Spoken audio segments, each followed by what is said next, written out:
నాకు మైక్ ఇవ్వరు, నన్ను మాట్లాడనివ్వరు అని చెప్తున్నారు. అయ్యా నీకు ఎందుకు ఇవ్వటం లేదు ప్రతిపక్ష హోదా? మీ స్వయం కృతాపరాధమే కదా. మీకు 11 మందే గెలిపించారు ప్రజలు అంటే,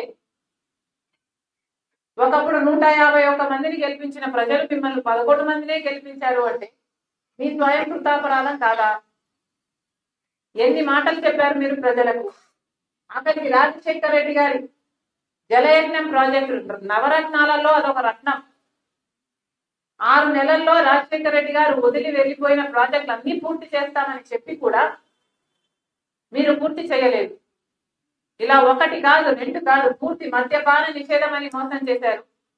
3000 కోట్లతో ధర స్థిరీకరణ నిధి అని మోసం చేశారు. మెగా డిఎస్సి అని మోసం చేశారు. ఇలా ప్రజలు మీ అవినీతి అక్రమాలను గమనించారు కాబట్టే మీకు 11 సీట్లే ఇచ్చారు.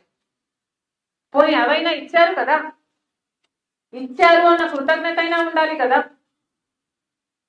ఇది చాలా విడ్డూరంగా ఉంది.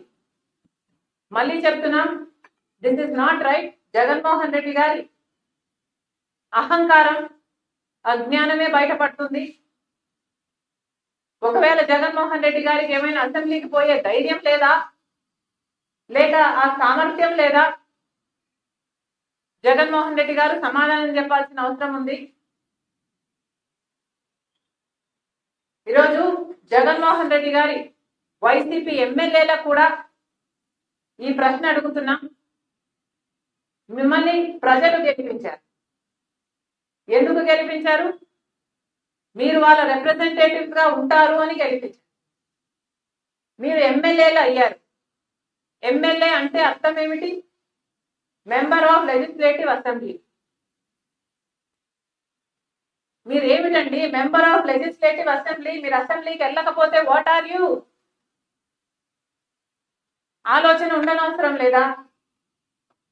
ప్రజలు మీకు ఓట్లేసి గెలిపించారు. మీ డెఫినేషనే అది, మెంబర్ ఆఫ్ లెజిస్లేటివ్ అసెంబ్లీ అని. మరి అలాంటప్పుడు మీరు అసెంబ్లీకే వెళ్ళను అంటే మీరేమైనా ప్రజలకు ముందే చెప్పారా? మేము ఓడిపోతే అసెంబ్లీకి పోము అని చెప్పలేదు కదా. ప్రజలు ఏమనుకున్నారు? మిమ్మల్ని గెలిపిస్తే వాళ్ళని అసెంబ్లీలో మీరు రిప్రజెంట్ చేస్తారు అని కదా వాళ్ళు అనుకున్నారు. మరి అలాంటప్పుడు మీరు ఇప్పుడు అసెంబ్లీకి వెళ్ళకపోతే మీరు ప్రజలను మోసం చేసినట్టు కాదా? మీకు ఏ హక్కు ఉందండి మేము అసెంబ్లీకి వెళ్ళము అని చెప్పడానికి? జగన్మోహన్ రెడ్డి గారి అంటే అహంకారం అనుకోవచ్చు. మీ అందరికీ ఏమైంది? ఒక్కొక్క నియోజకవర్గం నుంచి మిమ్మల్ని గెలిపించింది నియోజకవర్గంలో ఉన్న సమస్యల గురించి మీరు ఫ్లోర్ ఆఫ్ ది అసెంబ్లీలో మీరు మాట్లాడాలి అని కదా. మీరు అక్కడెక్కడో మాట్లాడతాం, మా ఇంట్లో మాట్లాడతాం, పక్కింట్లో మాట్లాడతాం అంటే ఏమర్థం ఉందండి? మాట్లాడొద్దు అనటం లేదు, పోరాటాలు బయట చేయొద్దు అనటం లేదు, కానీ అసెంబ్లీలో కూడా చేయాల్సిన అవసరం ఉంది కదా. ప్రజలు మీరు పంపించిందే మెంబర్స్ ఆఫ్ లెజిస్లేటివ్ అసెంబ్లీ అయితే మీరు పోము అంటే ఎంత అజ్ఞానమో ఇది బయటపడుతుంది. మళ్ళీ చెప్తున్నాము, this is not right. YCP ఎమ్మెల్యేలకు కూడా చెప్తున్నాము, దిస్ ఇస్ అబ్సల్యూట్లీ రాంగ్. నిన్న బడ్జెట్ ప్రవేశపెడుతుంటే మీరు కనీసం అటెండ్ కూడా కాలేదు. ఇక బడ్జెట్ డిస్కషన్ కూడా మీరు అటెండ్ కాకపోతే అసలు ఈ బడ్జెట్ లో తప్పుంది అని అసెంబ్లీలో ఎవడు మాట్లాడేవాడే లేడు. This is ridiculous. వెళ్లాల్సిన అవసరం ఉంది. సర్కారు చేస్తున్నది అన్యాయం అయితే అన్యాయం అని చెప్పాల్సిన అవసరం ఉంది. సూపర్ 6 కేటాయింపులు ఎక్కడున్నాయని అడగాల్సిన బాధ్యత మీకుంది. ఇసుక దందా జరుగుతుందని చెప్పాల్సిన బాధ్యత ఉంది. బెడ్ షాపులు పుట్టుకొస్తున్నాయని మీరు ఫ్లోర్ ఆఫ్ ది అసెంబ్లీలో మాట్లాడాల్సిన అవసరం ఉంది. ఇవేవి మీ బాధ్యతలుగా కనిపించటం లేదా? మళ్ళీ చెప్తున్నా, మీరు అసెంబ్లీకి వెళ్ళకపోతే రాజీనామాలు చేయండి. మీరు రాజీనామాలు చేయండి. ఈసారి మళ్ళీ మీరు నిలబడితే ప్రజలకు చెప్పండి, మేము అసెంబ్లీకి వెళ్ళము, మిమ్మల్ని గెలిపించినా మేము వెళ్ళము అని చెప్పండి. అప్పుడు మీరు ప్రజలు మీకు ఓటేస్తారేమో చూడండి. మీరు అలా రెఫరెండం తీసుకోగలిగితే ఇది చేయండి.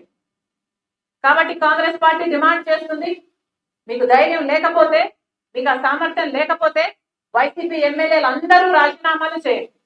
అసెంబ్లీకి వెళ్ళకపోతే మీరు మెంబర్స్ ఆఫ్ లెజిస్లేటివ్ అసెంబ్లీ కానే కా. ఈరోజు కాంగ్రెస్ పార్టీ ఒక లేఖ రాస్తుంది వైసీపీ ఎమ్మెల్యేలకు, మీరు అసెంబ్లీకి వెళ్ళకపోవడం తప్పు అని చెప్తూ వైసీపీ ఎమ్మెల్యేలందరూ కూడా కనీసం మీ ఇండిపెండెంట్ కెపాసిటీలోనైనా అసెంబ్లీకి వెళ్ళండి, ప్రభుత్వాన్ని నిలదీయండి.